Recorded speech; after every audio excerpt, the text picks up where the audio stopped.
Have you ever watched an anime scene and realized that something inside you had changed? It's not an exaggeration. There are moments in Demon Slayer that aren't just animation, they're experiences. And the fight between Tanjiro and Akaza on the Infinity Train is, without a doubt, one of those moments we carry with us for years. But what made this specific battle explode across the internet, across every best fights of all time ranking, and inside the minds of millions of fans around the world? Because it wasn't just beautiful action, it was so much more than that. Let's rewind a little. The Infinity Train arc came after a first season that had already won the hearts of so many people. The animation from Ufotable was insane, the story was gripping, the characters had real weight. But even so, that classic doubt lingered. Will the hype actually hold up? Then the movie arrived, and then Goku arrived with it. Blazing, commanding, with that smile that seemed to challenge fate itself. Rengoku wasn't just a Hashira. He was the kind of character you encounter only a handful of times in fiction. The kind you feel carries a purpose greater than simply existing within the story. And then, right in the middle of all of it, Akaza shows up. Let me tell you how the context built this fight before a single punch was thrown. Akaza is no ordinary demon. He holds the rank of Upper Moon 3, the third highest position among Muzan's demons. That means in Demon Slayer's hierarchy of evil, he operates at a level that almost no Demon Slayer would survive long enough to describe. And the worst part, he's obsessed with battle. He doesn't kill out of a desire to destroy, he kills because he respects strength. To Akaza, fighting a powerful opponent is almost an art form, almost a form of reverence, which makes him far more unsettling than any simple monster. When he appears on the Infinity Train, battered, have you ever watched an anime scene and realized that something inside you had changed? It's not an exaggeration. There are moments in Demon Slayer that aren't just animation, they're experiences. And the fight between Tanjiro and Akaza on the Infinity Train is, without a doubt, one of those moments we carry with us for years.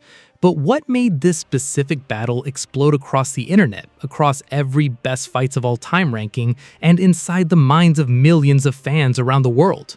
Because it wasn't just beautiful action, it was so much more than that. Let's rewind a little. The Infinity Train arc came after a first season that had already won the hearts of so many people. The animation from Ufotable was insane, the story was gripping, the characters had real weight. But even so, that classic doubt lingered. Will the hype actually hold up? Then the movie arrived, and then Goku arrived with it. Blazing, commanding, with that smile that seemed to challenge fate itself. Rengoku wasn't just a Hashira. He was the kind of character you encounter only a handful of times in fiction. The kind you feel carries a purpose greater than simply existing within the story. And then, right in the middle of all of it, Akaza shows up. Let me tell you how the context built this fight before a single punch was thrown.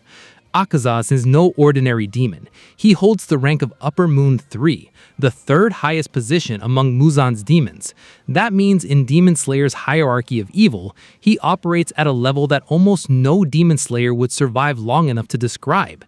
And the worst part, he's obsessed with battle. He doesn't kill out of a desire to destroy, he kills because he respects strength.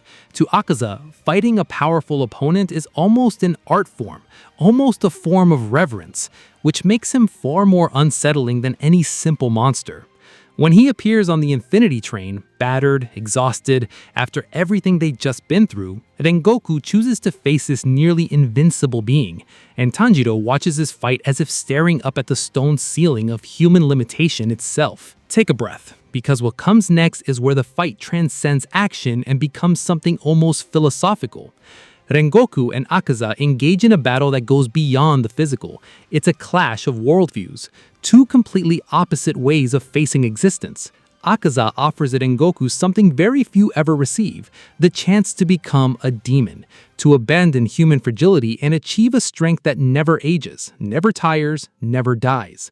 To him, this is generosity, it's recognition, it's the greatest compliment he knows how to give. And Rengoku refuses, without hesitation, with that warmth in his eyes that seems to radiate beyond the screen.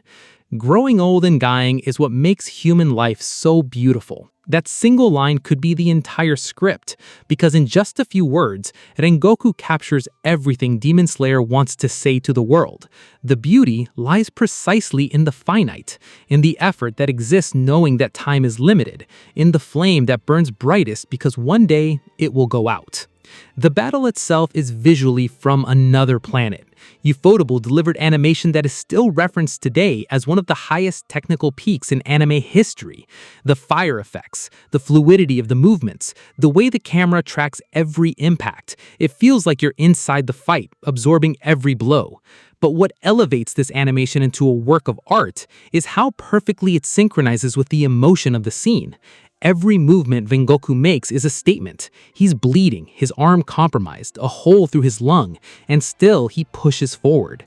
Not out of stubbornness, not out of ignorance, but because for him, retreating would be a betrayal of everything he believes in. Akaza, on the other hand, is regenerating in real time. Every wound he receives vanishes within seconds. Physically, there is no way for Rengoku to win, and both of them know it. That's where the most beautiful paradox of the scene lives. Rengoku's victory isn't defeating Akaza, it's dying on his feet. And when the sun begins to rise on the horizon, Akaza flees. Demons don't survive sunlight. It's an absolute weakness, no exceptions. So at the exact moment that Rengoku was about to be killed, the dawn saves him, or at least drives his opponent away. But the damage was already done. The fatal blow had already been struck. Tanjiro, who had been pushed to his absolute limit throughout the entire fight, who had watched every second of that battle with wide eyes and a breaking heart, finally reaches Rengoku's side and realizes there is no time left. This is the moment that broke the internet. Not the fight, what came after the fight. Because Demon Slayer did something very few shonen series ever have the courage to do. It killed everyone's favorite character. In the movie, in the very first major arc outside the initial season. No warning, no resurrection, no last-minute narrative reversal. Rengoku dies. And he dies smiling, with his last words going to Tanjiro, to Zenitsu, to Inosuke, to the family he never had, to the father who gave up on him, to the younger brother he loved more than anything. My mother used to tell me, "Why were you born so strong? To protect those weaker than you."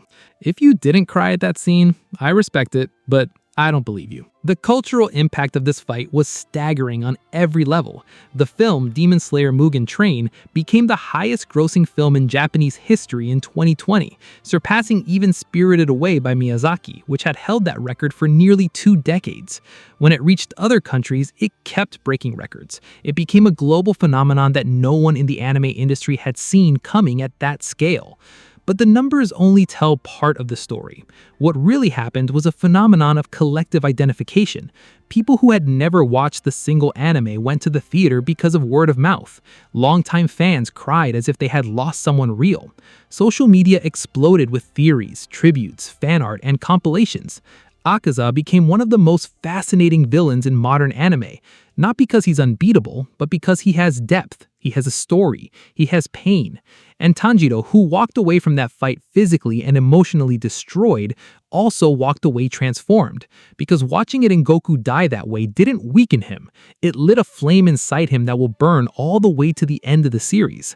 There's something most people miss about this fight. It's not about Tanjiro in this moment. Tanjiro is the protagonist, but here he's a witness. He watches, he learns, he suffers, he absorbs. And that is a brilliant narrative choice, because it places the viewer in exactly the same position as Tanjiro. You're also watching, you're also learning, you're also feeling that loss as if it were your own. That storytelling technique transforms the viewer into a participant in the story. You're not watching Tanjiro grieve, you're grieving right alongside him. So in the end, what made this fight explode wasn't just the breathtaking animation or the impeccable choreography. It was the sum of everything. The emotional context built throughout the series, the magnitude of Rengoku as a character, the deeply unsettling complexity of Akaza, the narrative courage to not spare the audience, and the message that stayed. Strength isn't about never falling, it's about consciously deciding which cause is worth getting up for one last time. Rengoku didn't lose that battle. He won in the only way that ever truly mattered. And now, I'll leave you with one question. If Akaza carried the same origin, the same pain, the same history, would you still call him the villain?